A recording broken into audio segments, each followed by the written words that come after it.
libro de los Hechos, Hechos de los Apóstoles o Hechos del Espíritu Santo, y vamos al capítulo 4, verso 23. Hechos capítulo 4, verso 23. ¿Lo tiene? Diga un fuerte amén. ¿Lo encontró? La palabra de Dios vamos a leerla honrando a nuestro Dios, que es Padre, Hijo y Santo Espíritu, y lo confirmamos con un fuerte. Y puestos en libertad, vinieron a los suyos y contaron todo lo que los principales sacerdotes y los ancianos les habían dicho. Y ellos, habiéndolo oído, alzaron unánimes la voz a Dios. ¿A quién alzaron la voz? Y le dijeron: soberano Señor, tú eres el Dios que hiciste el cielo y la tierra y el mar y todo lo que en ellos hay, que por boca de David tu siervo dijiste: ¿por qué se amotinan las gentes y los pueblos piensan cosas vanas? Se reunieron los reyes de la tierra y los príncipes se juntaron en uno contra el Señor y contra su Cristo, porque verdaderamente se unieron en esta ciudad contra tu santo Hijo Jesús, a quien ungiste Herodes y Poncio Pilato con los gentiles y el pueblo de Israel, para hacer cuanto tu mano y tu consejo habían determinado que sucediera.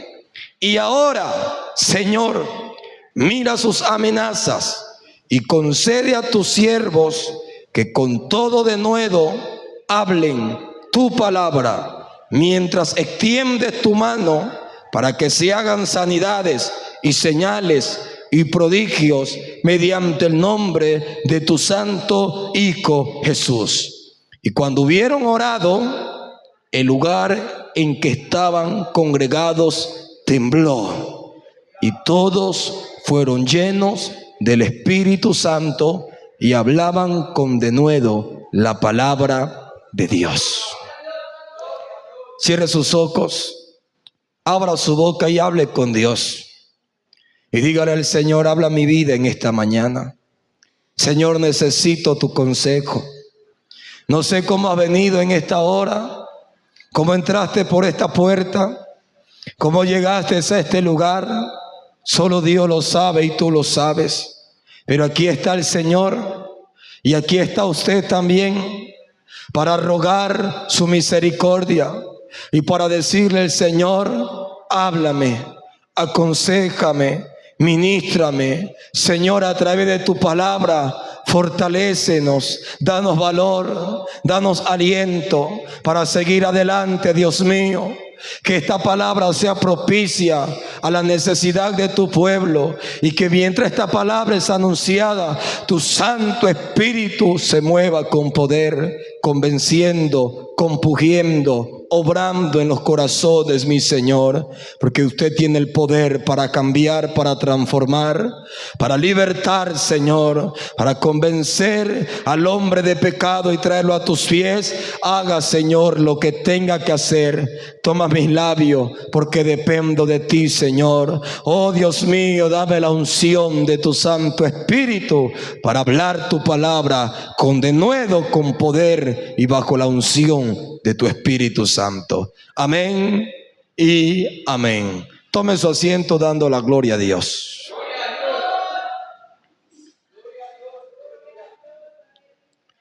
Quiero predicar en esta mañana bajo el tema: la confianza de los primeros creyentes en Dios. La confianza de la iglesia primitiva o de los primeros cristianos en Dios. Quiero decirle, hermanos, que en estos tiempos que vivimos, la confianza, que es sinónimo de fe, que es sinónimo de dependencia absoluta en Dios, en muchos está claudicando.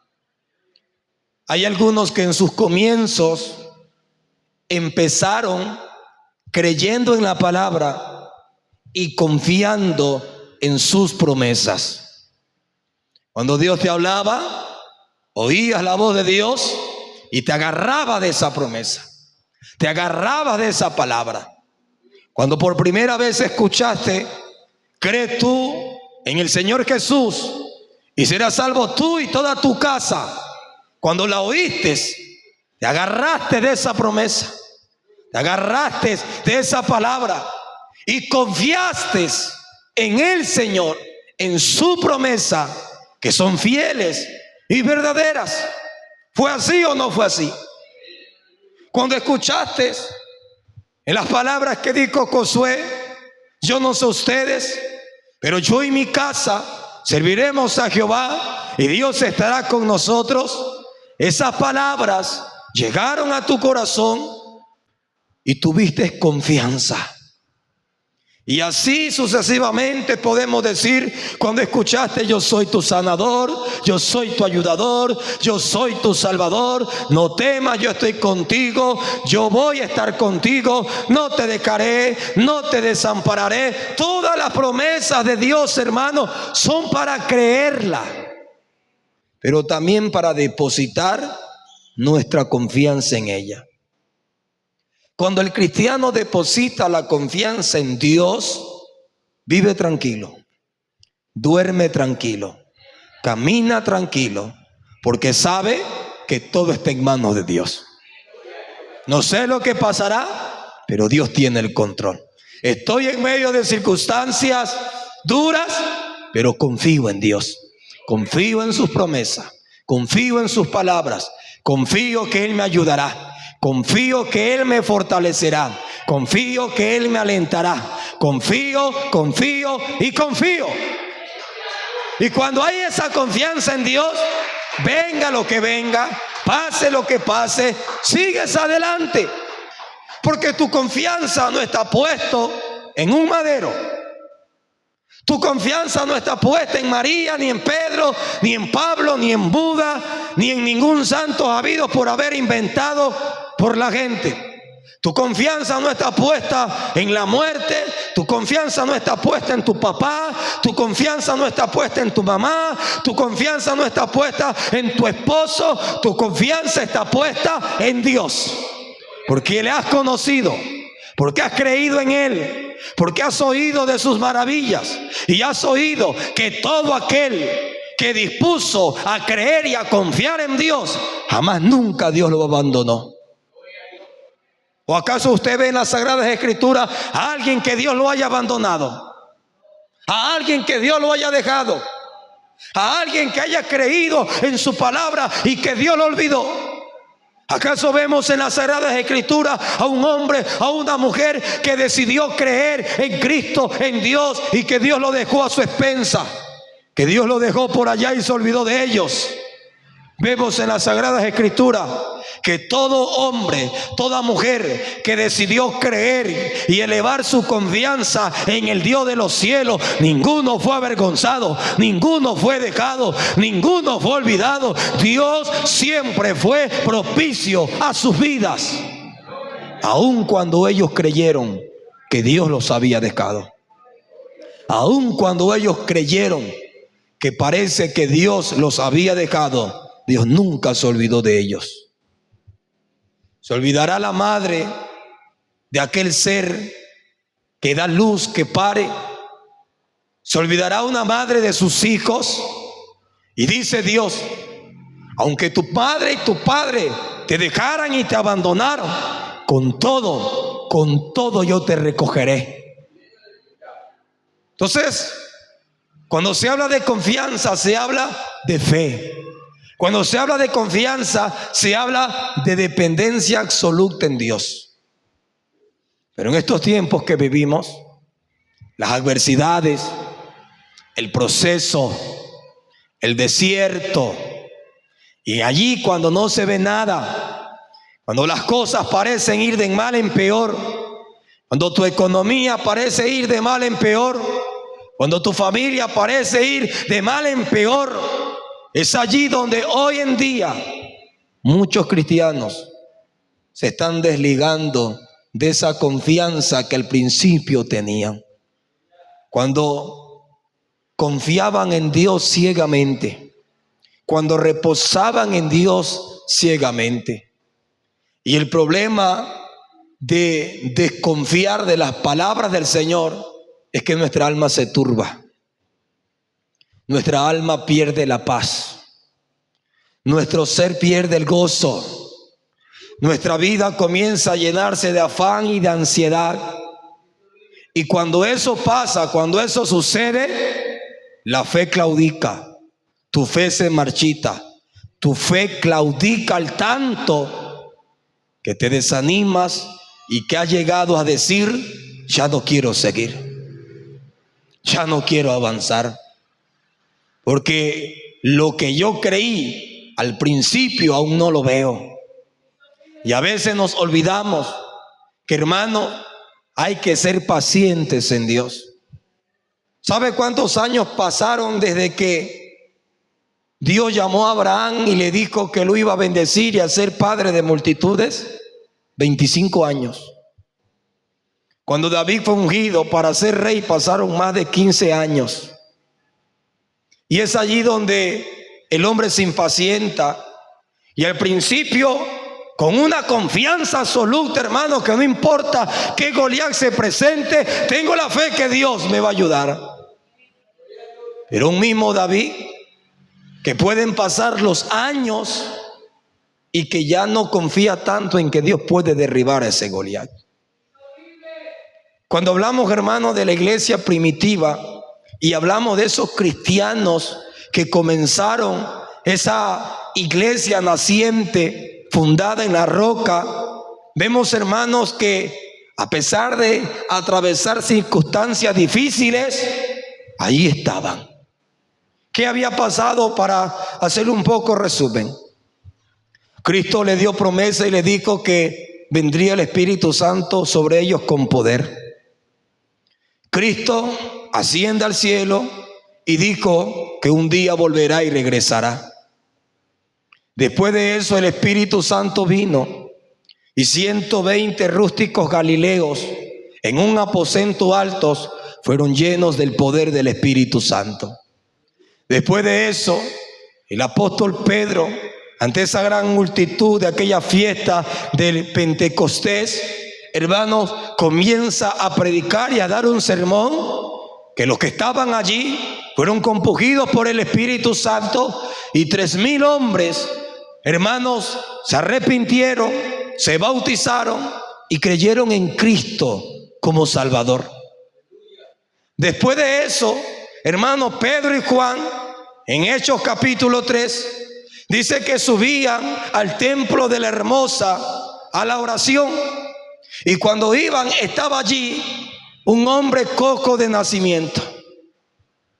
Y ese hombre, al ver a Pedro y Juan, dice que fijó los ojos en él para que le diera alguna limosna, porque a eso estaba acostumbrado ese hombre, imposibilitado, más de 40 años en esa circunstancia. Y cuando ve a Pedro y Juan, extiende su mano para que le diera limosna. Pero Pedro y Juan, llenos del Espíritu Santo, fijando en él los ojos, le dijo: míranos, no tengo plata y no tenemos oro, pero lo que tengo te doy. En el nombre de Jesucristo, levántate. Y dice, hermano, que inmediato sus tobillos y sus piernas se afirmaron. Y ese hombre comenzó a saltar y comenzó a brincar por todo el templo, magnificando y dando la gloria a Dios. Un milagro. 40 años imposibilitado. 40 años viviendo de la lástima, de la caridad, de la limosna. Y llega Pedro y Juan llenos del poder de Dios, con confianza en Dios, porque Cristo les había dicho que cuando venía el Espíritu Santo les iba a dar poder. Y ese hombre, hermano, se levantó. Y todo el pueblo, los del templo, vieron ese milagro. Eso fue notorio en Jerusalén. Eso fue notorio, hermano. Nadie podía decir que eso era falso. Nadie podía decir que eso era mentira. Porque, hermanos, conocían a ese hombre que verdaderamente estaba imposibilitado de andar, de caminar. Y cuando vieron todo esto, como que quisieron alabar a Pedro y Juan, como que quisieron exaltar a Pedro y Juan. Pero Pedro y Juan dijeron: ¿por qué se sorprenden de esto? Como que si nosotros hayamos hecho este milagro. Nosotros no lo hicimos, lo hizo Dios. El Dios que mandó a su Hijo Jesús, a Jesucristo. Y Pedro comienza, hermano, a hablarles que el que lo hizo fue Jesús, que ahora vive en ellos a través del Espíritu Santo. Hermano, esto es maravilloso, porque Pedro y Juan no se jactaron de lo que Dios hizo en ese hombre. Pedro y Juan no se vanagloriaron, no se llenaron de ego y no dijeron: sí, es que nosotros somos los superdiscípulos del Señor y nosotros tenemos el power, el poder. No. Pedro y Juan le dijeron: ¿por qué se sorprende? ¿Acaso nosotros hicimos? Nosotros no lo hicimos. Lo hizo Jesús de Nazaret. Lo hizo el Dios del cielo. Y mire,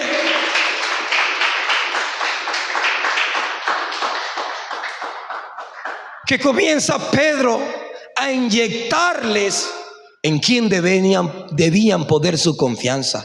No en Pedro, no en Juan. ¿Quién lo hizo? Lo hizo Cristo. Entonces, hermano, ¿en quiénes iban a poner esos hombres la confianza? ¿En Pedro y Juan o en Cristo? Si Pedro y Juan no le hayan dado la gloria a Dios, ¿a quién miraban esos hombres? A Pedro y Juan. Pero Pedro y Juan le dijeron: nosotros no lo hicimos, lo hizo el Dios del cielo, lo hizo Jesucristo. ¿Sabe qué pasó? Esa gente inconverso que no creían en Jesús, ahora estaban mirando a Cristo.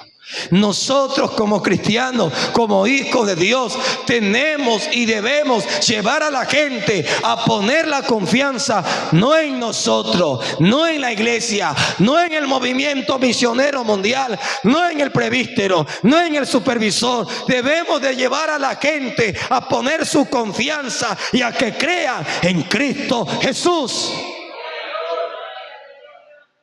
Dios hizo algo, lo hizo Dios. Dios sanó a alguien, lo hizo Dios. Pero tú pusiste tu mano, lo hizo Dios. Pero tú oraste, lo hizo Dios. Y cuando el cristiano aprende a darle la gloria a Dios, la gente va a mirar a Dios.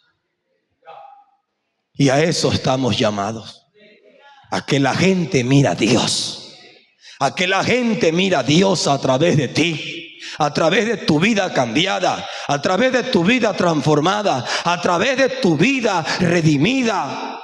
Antes hablabas malas palabras, ahora ya no las hablas. Antes andabas borracho con cerveza, ahora andas con una Biblia. Antes tus vecinos escuchaban los gritos, los escándalos en tu casa cuando peleabas con tu esposa. Ahora escuchas alabanza, ahora escuchas palabras dulces de amor hacia su compañera.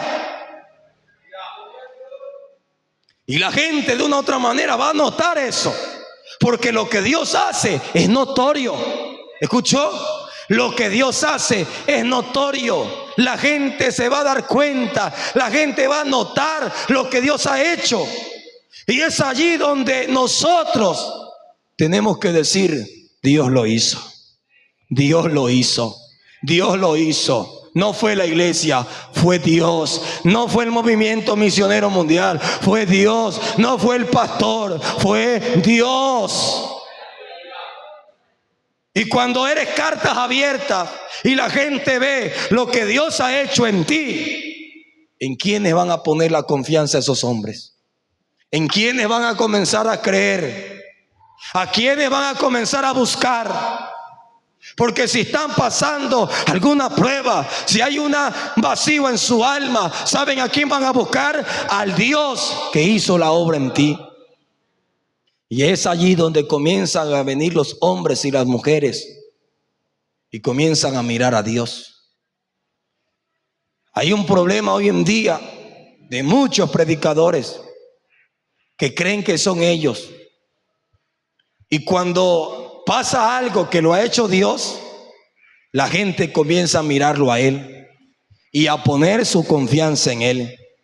Y cuando ese hombre, ese pastor que es imperfecto, comete un error o tiene una falla, esa confianza se desborona, se cae, se marchita y deja de seguir a Dios y se aparta, porque su confianza no estuvo puesta en Dios. Después de esto, de ese milagro, los gobernantes, los sumos sacerdotes y toda esta gente, hermano, de la alta sociedad, comenzaron a preocuparse y comenzaron a decir, pues ¿qué ha pasado? La gente está alborotada, la gente está haciendo bulla, la gente está diciendo de que Cristo tiene poder, y a ese Cristo no lo matamos ya, a ese Jesús de Nazaret no está crucificado. Y uno por ahí dijo, es que sus seguidores quedaron.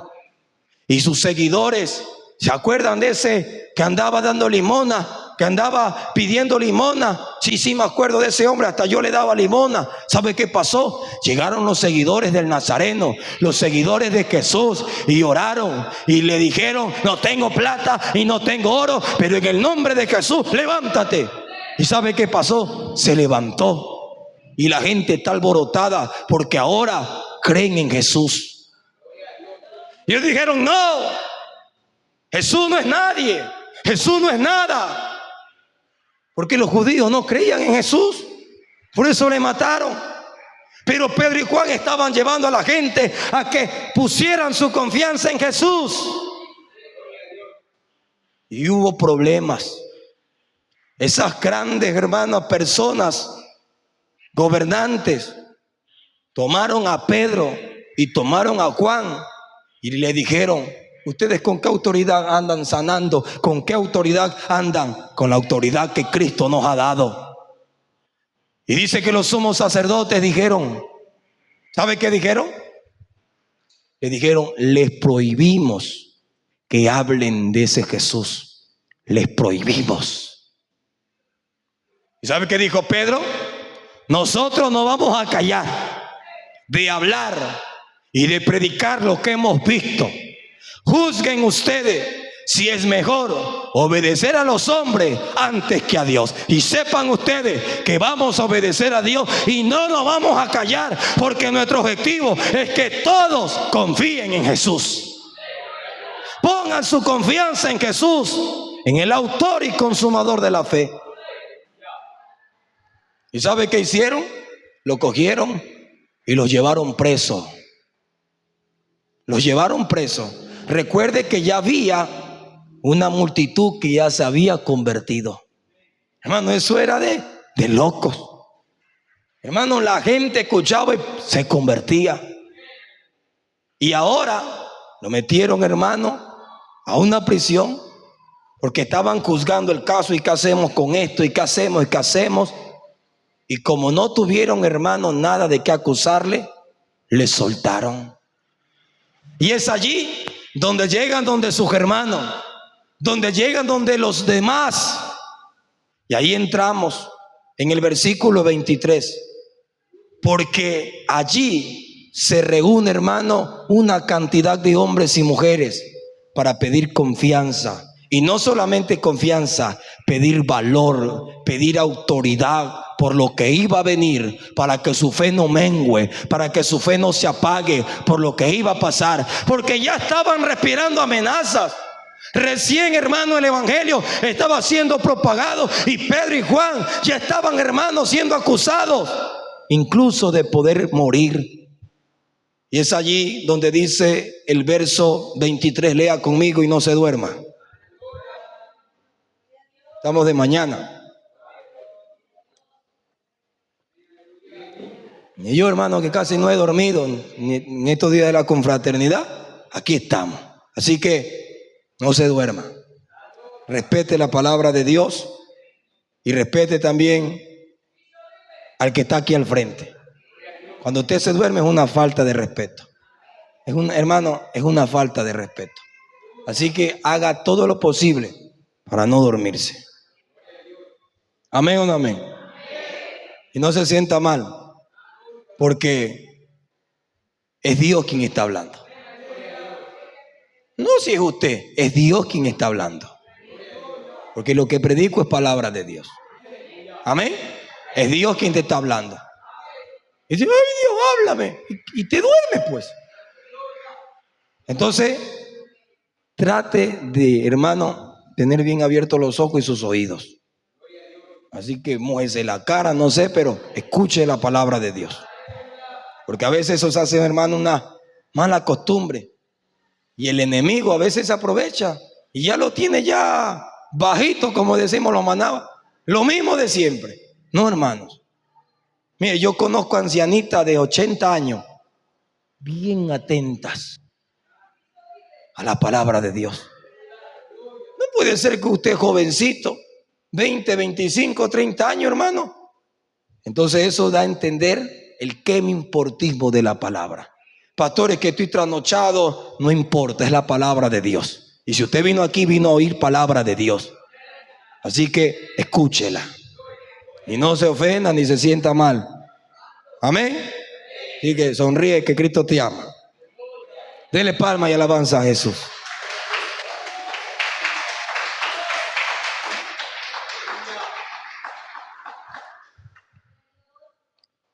Número 1.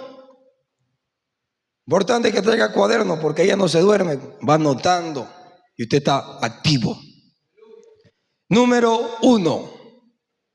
Vemos cómo los cristianos oran a Dios pidiendo confianza. Porque la confianza no es algo que la confianza, hermano, viene a través de la oración. Cuando tú oras a Dios, tu fe se activa. Le crees a Dios. Y mire qué hizo. Y puestos en libertad. ¿Quién fue puesto en libertad? ¿Quiénes fueron puestos en libertad? Pedro y Juan. Puestos en libertad, vinieron a los suyos y contaron todo lo que los principales sacerdotes y los ancianos les habían dicho. ¿Y qué le habían dicho los principales sacerdotes y ancianos? ¿Qué le habían dicho, hermano líder? Que ya no predicaran más. ¿Qué más le habían dicho?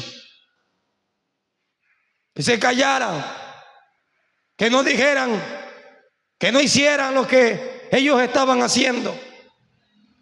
Y dice que comenzaron a contarle a sus hermanos, ¿sabe qué? Esto pasó, nos quisieron callar. ¿Y ustedes qué le dijeron? Nosotros estábamos allí firmes. Y comenzaron a conversar, comenzaron a contar, hermanos. Y dice la Biblia, y ellos, habiéndolo oído lo que Pedro y Juan decían, alzaron unánimes la voz a Dios. ¿Alzaron qué cosa? Unánimes la voz a Dios. Unánimes. No unito, no dos, toda la multitud. Unánimes, alzaron la voz a Dios. Porque ¿en quiénes habían creído? ¿En quiénes habían puesto su confianza? En Dios. Alzaron su voz a Dios y comenzaron a orar. Todos comenzaron a orar.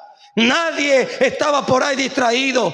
Todos tenían, hermano, el mismo sentir, la misma carga. Porque al escuchar a Pedro y Juan lo que estaba pasando, dijeron, tenemos que orar. Vamos a pedirle confianza a Dios. Vamos a decirle a Dios que nos ayude. Y eso es lo que hay que hacer. Hermano, en los momentos de prueba, en los momentos difíciles, en los momentos de persecución, en los momentos de adversidad, en los momentos donde el diablo se levanta, donde el enemigo se levanta y nos quiere callar, nos quiere avergonzar, ¿sabe qué hay que hacer? Hay que orar, hay que levantar la voz unánimes y clamar a Dios, orar a Dios por lo que está pasando, por lo que está sucediendo. Hermanos queridos, es importante que todos sintamos lo mismo. Esta iglesia primitiva, todos sintieron lo mismo. Y como todos sentían lo mismo, todos oraron por lo mismo, todos clamaron por lo mismo. No había oraciones mezquinas, no habían oraciones propias para mí. Hermano, habían oraciones por la necesidad que estaba pasando. Si usted ve que algo está pasando, que algo está sucediendo, ¿sabe qué hay que hacer? Hay que unirnos y orar todos. Hay que unirnos y orar todos. Y comenzar, hermano, a presentar delante de Dios las cosas que están pasando, las cosas que están sucediendo, las amenazas que estamos atravesando, tal vez las pruebas que están pasando, la frialdad que está llegando a la iglesia, la monotonía, el conformismo y esas cosas juntos, unánimes, presentarlas a Dios, pidiendo a Dios ayuda, pidiendo a Dios que nos ayude. Mire, hermanos, cuando la iglesia se une, no 2, 3, 4, 5, la iglesia se une y entiende qué importante es clamar a Dios y entiende qué importante es orar a Dios. Y hermano, porque cuando tú oras, tú estás diciéndole: Señor, en ti estoy confiando. Cuando tú doblas tu rodilla, tú le estás diciendo: Señor, en ti confío. Cuando tú no oras, tú le estás diciendo al Señor: yo no confío en ti, yo confío en mí. Yo confío en mis capacidades, en mi trabajo, en mi dinero, no en ti. Pero cuando tú doblas tus rodillas y clamas a Dios, le estás diciendo a Dios: he puesto mi confianza en ti. Y esto hicieron estos creyentes. No buscaron a Pedro y dijeron: ay, Pedro, ¿qué hacemos y qué haremos? Todos sabían que habían que clamar a Dios. Todos sabían que habían que orar a Dios. Está pasando una prueba, no sabes qué hacer, la frialdad ha llegado a tu vida, el desánimo ha llegado a tu vida, hay problemas en tu hogar, en tu casa. ¿Sabes qué tienes que hacer? Orar.